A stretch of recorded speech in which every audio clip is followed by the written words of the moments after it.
This is one of those all too common videos that I think is going to go one way, starts out that way, and then takes a strange turn.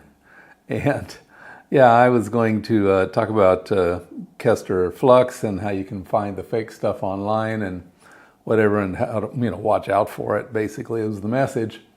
So this is my original Kester 951 Flux that I bought. It's a Flux pen, obviously. And I ran out, and so I ordered some more. And yeah, typically I don't use a lot of Flux because, first of all, if you work with anything high frequency and you use Flux, you definitely got to get it off the board because it will cause problems.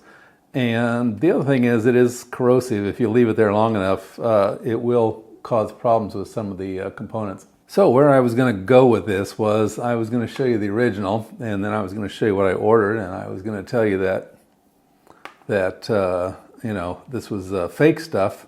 However, I carefully went over these two things, and I checked the punctuation. I did everything that I normally do to check to see if something's fake, and I could not find a difference between these two.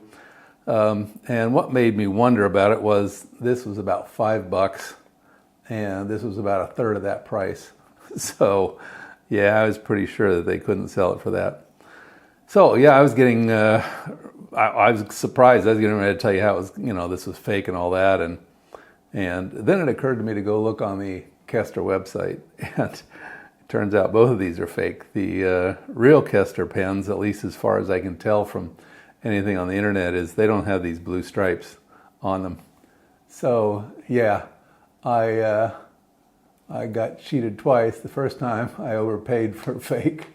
And the second time, I thought I was getting the original, and I got fake again. So, moral of the story is, one of the best ways to check to see if something's genuine is to go to the company website, look at a picture of the product, and compare it to whatever you're buying online. Okay, well, I hope you find that useful and interesting in your electronic work, and I hope it saves you some future headaches.